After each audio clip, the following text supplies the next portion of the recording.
Hello everyone, welcome back to my channel अमनीफाई। ये video मेरा ऐसे ही बस बनाने का मन करा क्योंकि बहुत दिन हो गए, मेरी पढ़ाई बिल्कुल ही जो है वो तहस नहस हो चुकी है। कुछ भी जो है वो कंटिन्यूटी नहीं बन रही है, कंसिस्टेंसी नहीं बन रही है, डिसिप्लिन जो है वो मेंटेन नहीं हो पा रहा, जिसकी वजह से आई am feeling very much anxious. मुझे बहुत ज़्यादा एंजाइटी हो रही है। आई होप आप भी मेरे साथ में कनेक्ट कर पा रहे होगे यहाँ पे कहीं ना कहीं, जिसका ऑलरेडी 2 अटेम्प्ट हो चुके हैं एंड तीसरे अटेम्प्ट में तैयारी करने के लिए दोबारा से हमें हिम्मत जुटानी पड़ रही है। आप में से भी कई लोग ऐसे होंगे, क्योंकि एक बार फेलियर मिल जाता है और फिर दोबारा फेलियर मिलता है और उसके बाद जब हम उठते हैं ना तो एक बहुत बड़ा फ़र्क आ जाता है बीच में।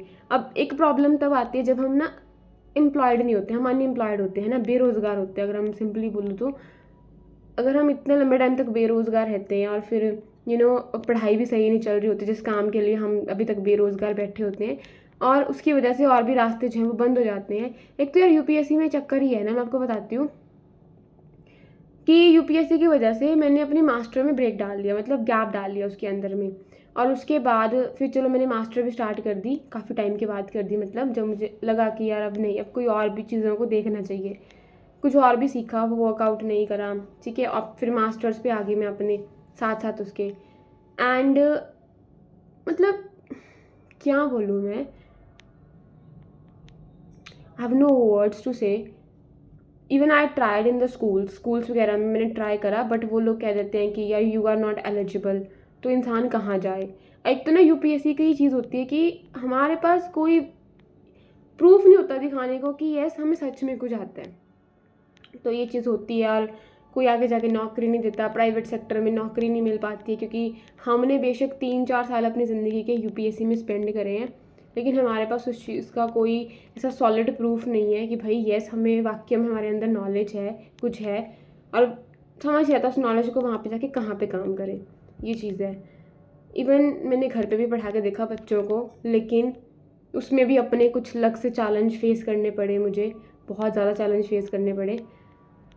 Right now I am thinking कि I am not a financially independent. Yes, आप भी बहुत सारे लोग हो, तो बहुत सारी सिचुएशन है मेरे सामने, यूँ ऐसे सब कुछ मेसअप हुआ पड़ा है, मुझे कुछ समझ नहीं आ रहा मैं क्या करूँ, मैं क्या ना करूँ। जिस काम को मैं इतनी प्रेफरेंस देती आ रही हूँ, जिस गोल को मैं इतनी प्रेफरेंस देती आ रही हूँ, उसमें चलती मैं गिर जाती हूँ। गिर क्यों जाती हूँ? क्योंकि कभी हेल्थ रीज़न आ जाता है, कभी कुछ आ जाता है, और फिर एक बैक ऑफ द माइंड ये रहता है कि अभी तक हम कुछ नहीं कर रहे हैं लाइफ में, है ना, हम बस ऐसे ही बैठे हैं, कुछ सपोर्ट नहीं कर रहे हैं। And being an elder child of the family, it's a huge responsibility that is upon our shoulder, हमें फुलफ़िल करनी होती है। उसमें भी कहीं ना कहीं चूकते हम जब दिखाई देना तो बड़ी प्रॉब्लम आती है। तो ये सब कुछ ना मेरी लाइफ में इस टाइम पे चल रहा है। एकदम मेरा मूड बहुत सही रहने लग गया था, जस्ट बिकॉज कि मैं अपना टास्क जो असाइन करती थी, जो अपने टारगेट्स रखती थी, गोल्स रखती थी, उसको मैं एकम्प्लिश कर पा रही थी at the end of the day, जो मैं सब कुछ कर रही थी। अब ना देखो, कहने को तो यहाँ पे बहुत सब लोग ये बोल सकते हैं कि अगर इतना ही पढ़ाई से डिस्ट्रैक्ट हो रहे हो, ये हो रहे हो, वो हो रहे हो, तो why you are on a social apps, for example this YouTube. देखो यार, उन सब का आंसर मैंने यहीं पे देना है, क्योंकि किसी ने कमेंट भी करा था रील्स बनाओगी तो यूपीएससी कैसे निकलेगा, ये बंद कर दो, सब कुछ कर दो। तो आप सबको ना मेरा यही आंसर है कि मैंने ऑलरेडी ना, मतलब बड़े रिस्पेक्ट से मैं आपको बोल रही हूँ, प्लीज़ बुरा मत मानना, बड़े इज्जत से मैं आपको बोल रही हूँ, बड़े प्यार से बोल रही हूँ कि ऑलरेडी ना मैंने अपनी लाइफ के बहुत महत्वपूर्ण जो साल थे, जो महत्वपूर्ण वक्त था अपनी ज़िंदगी का, वो मैंने इस एग्ज़ाम को ऑलरेडी दे दिया। अभी फिर मैंने दोबारा हिम्मत जुटाई है। तो क्यों हिम्मत आई है मुझे, ये है कि यार मैं किसी को मोटिवेट कर पाऊँ। तो आपको मैं मोटिवेट कर पाती हूँ, लेकिन उसके पीछे मेरा भी ये पर्पस है कि ये चीज़ मुझे भी कहीं ना कहीं क्या बना रही है, डिसिप्लिन बना रही है, मेरे अंदर भी कंसिस्टेंसी ला रही है, मुझे अकाउंटेबल बना रही है। अगर मैंने ये स्टार्ट करा ना कि भाई अमन तुझे वीडियो बनानी है, तुझे ब्लॉग शूट करना है, और शूट का कब होगा, जब तू वाक्य में उठेगी, जब तू वाक्य में पढ़ेगी तभी सब कुछ बनेंगे, ऐसे तो आगे कुछ भी बनने वाला नहीं है। तो ये सारी चीज़ों से मुझे क्या हो रहा था, कहीं ना कहीं मैं पॉजिटिविटी आपको भी स्प्रेड कर रही थी, और कहीं ना कहीं उसकी रिफ्लेक्शन जो थी वो मुझे भी देखने को मिल रही थी कि मैं अपने आप में बहुत ज़्यादा अकाउंटेबल हो रही थी। तो यहाँ पे ये कहना कि रील्स बना के मैं टाइम वेस्ट कर रही हूँ, और वो रील्स कुछ नहीं है यार, उसमें ना जो मैं ब्लॉग शूट करती हूँ, 2 मिनट बैठ के बोल देती हूँ ना, उसी की क्लिप को काट के मैं वहाँ पे डाल देती हूँ, और कुछ नहीं होता उसमें। क्योंकि मैं कहीं बाहर नहीं जाती, तो जाती हूँ तो बहुत रेयर जाती हूँ, कभी कभार ही जाती हूँ, इतना नहीं जाती हूँ। अगर आपने मेरा पूरा ब्लॉग कभी देखा होगा तो मैं आपको हमेशा एक ही जगह पे जो है वो दिखाई दूँगी। वो उसकी रीज़न ये है कि भाई मेरे पास कोई और काम ही नहीं है, मुझे काम ही ये है। तो यही सब मेरे साथ हो रहा था। तो मैंने सोचा यार कोई वीडियो बना के रिकॉर्ड करते हैं कि चलो जो इतनी ज़्यादा एंजाइटी हो रही है, जो इतनी एंशियसनेस हो रही है ना, जो इतना डिप्रेस्ड फील हो रहा है, इतना एग्जॉस्टेड फील हो रहा है, इतना यू नो इरिटेटेड फील हो रहा है, सो एक वीडियो रिकॉर्ड कर लेती हूँ। कोई देखे कोई ना देखे, आई do not care about it. फ़र्क नहीं है कोई मुझे इस चीज़ के बारे में, बट आई डोंट नो, बस मुझे ये है कि I M documenting my life journey. मैं अपनी इस जर्नी को जो है वो रिकॉर्ड कर रही हूँ। कल को कहीं ना कहीं यही चीज़ें जब मैं बार बार बीच में गिरूंगी तो यही जो वीडियोज़ हैं ये कुछ मुझे उठाने का जो है वो काम करेंगी, बिना किसी उसके, बिना किसी कुछ सोचे मैंने कैमरा ऑन करा and I am just recording. क्योंकि मुझे भी पता है ना, बहुत सारे बच्चे ऐसे होंगे जिनको ये सब कुछ फेस करना पड़ रहा होगा, है ना। एक तरफ दुनिया के ताने होते हैं कि बच्चा कुछ नहीं कर रहा, उसके बच्चे को देख लो वो क्या कर रहा है, वो कहाँ से कहाँ पहुँच गया, तुम्हारी उम्र के बच्चे अब यहाँ से वहाँ हैं, तुम वहीं के वहीं हो। और फिर कुछ लोगों का ये भी है यार कि वो लोग बड़ा बोलने लगते हैं कि यार तुम सिंपैथी गेन कर रही हो। सो देखो my dear friend, I am not gaining sympathy at all. मुझे सिंपैथी अगर ठीक है मैं गेन कर लूँगी तो मुझे क्या मिल जाएगा? क्या उस सिंपैथी को गेन करने से अच्छा अगर आप बोलते हैं, हाँ किसी ने ये भी बोला था कि व्यूज़ के लिए, अच्छा ठीक है, अगर मुझे 4 व्यूज़ भी मिल जाएंगे तो क्या व्यूज़ वो मेरी ज़िंदगी में वो पीस लेके आ पाएंगे? ठीक है, क्या वो मुझे वो दिला देंगे जो I actually want to achieve? नहीं ना। So what is the use of that views and sympathy that I am trying to gain? So there is a no use of that, right. So ये चीज़ें हैं। ठीक है यार कि चलो एक एक चीज़ बट ना यहाँ से ये हो गया कि इतनी नेगेटिविटी भी मतलब सुनी तो बहुत और लोगों से भी है, ये तो चलो बाद की बात है सोशल मीडिया पे आना। तो यहाँ पे सुन के ना मुझे उसको रिस्पॉन्स करने की हिम्मत आ गई है। रिस्पॉन्स करने की हिम्मत मतलब कि मैं उसको कॉन्फ्रंट कर पाती हूँ, मैं उसको सब सह भी पा रही हूँ, मेरे अंदर कहीं ना कहीं पेशेंस डेवलप हो रहे हैं। ठीक है, इग्नोर करना मैं सीख रही हूँ चीज़ों को, अपने पे हावी नहीं होने दे रही, सब कुछ करने दे रही हूँ। एक इंटरनल फाइट चलती जाती है कि ये नहीं वो नहीं। हाँ देखो, ऐसा नहीं है कि मुझे डर नहीं लगता, कि मेरे अंदर कोई फियर नहीं है, मुझे भी डर है। मैं बिल्कुल भी ओवर कॉन्फिडेंट नहीं हूँ और ना ही मैं अंडर कॉन्फिडेंट के साथ जो है वो अपनी ज़िंदगी में आगे बढ़ रही हूँ। I am neither over confidence nor under confidence, तो I am a balance person right now. I am no more desperate but still at I am a human, या I am a human being. तो मुझे भी कहीं ना कहीं ऐसा feel आने लग जाता है यार कि हो क्या रहा है ज़िंदगी में, कोई रास्ता दिख नहीं रहा, मैं कहाँ जा रही हूँ, मैं क्या कर रही हूँ। स्कूल्स वाले भी एक्सेप्ट नहीं कर रहे हैं इस चीज़ को, तो कोई और रास्ता दिख नहीं रहा है कोई। और किसी एग्ज़ाम में जाएं, क्या करें, हर किसी में मेहनत है तब भी कुछ नहीं मिलता, ये है वो है।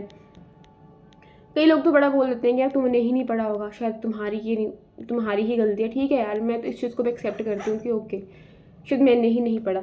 तो यही चल रहा है यार मेरी लाइफ में अभी ना, मतलब बड़ा एग्जॉस्टेड सा मुझे फील हो रहा है। दोबारा से वो एनर्जी को रिवाइव करने में थोड़ा वक्त लग रहा है। तो यही था कि चलो यार कुछ वीडियो रिकॉर्ड कर दूंगी ना तो थोड़ा ये हो जाएगा कि मतलब जो अंदर है ना वो एकदम निकल जाएगा एंड कहीं ना कहीं जो मेरा दिमाग है वो रिलैक्स हो जाएगा।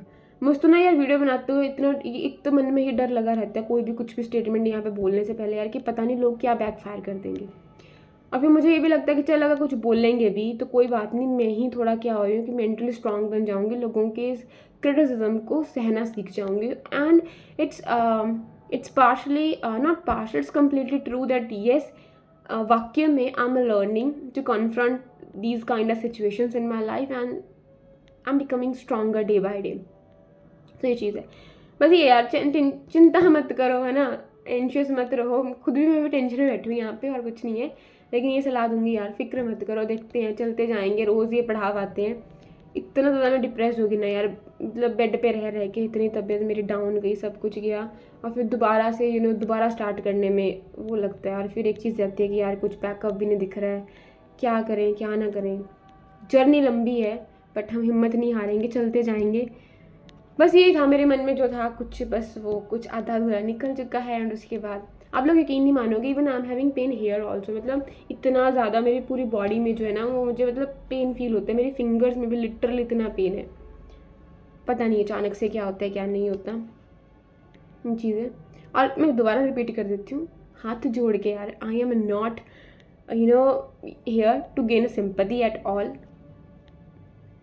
आई am not here to gain a sympathy, yes. तो प्लीज़ थोड़ा ना यार सेंसिटिव हो जाओ, डोंट बी सो कि इतने ज़्यादा आप किसी को भी कुछ भी वो बोल रहे हो, तो थोड़ा सेंसिटिव होकर बोलना चाहिए इंसान को, क्योंकि यार सामने वाला भी इंसान है, आप खुद भी इंसान हो।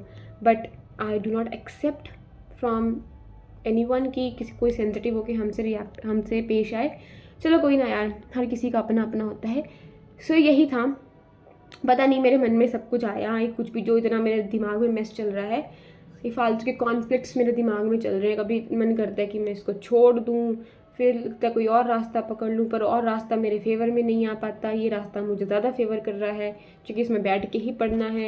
एक तरफ फिज़िकल इश्यूज़ हैं, मेंटल इश्यूज़ हैं, ठीक है, फिर दूसरा लगता है कि सोसाइटी का प्रेशर है। कोई कहता है इट्स टाइम कि मतलब it's high time for the marriage and all so much stuff. So ये सब कुछ मेरी लाइफ में मैसअप हुआ पड़ा है।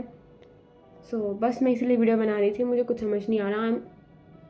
मुझे पता है कि वर्ड्स बहुत हमारी ज़िंदगी में असर डालते हैं, और मैं बोल रही हूँ आई एम एंशियस, और वाकई में ये चीज़ें और ज़्यादा वो उसको क्या कर रही हैं, स्ट्रेंथन कर रही हैं मेरी एंशियसनेस को।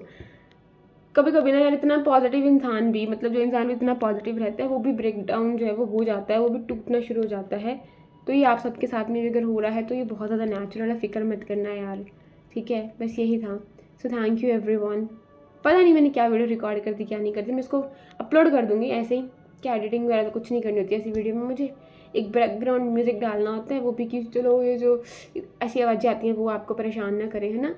इन्वायरमेंट की जो आवाज़ें होती हैं वो आपको परेशान ना करें। वैसे तो कोई आवाज़ नहीं है यहाँ पे, फिर भी कहते हैं ना कि साइलेंस की भी आवाज़ होती है, लेकिन उस साइलेंस की आवाज़ को वही सुन पाता है जिसके अंदर खुद सन्नाटा छाया होता है। तो ये चीज़ है, छोड़ो कुछ नहीं, थोड़ी शायरी हो गई है।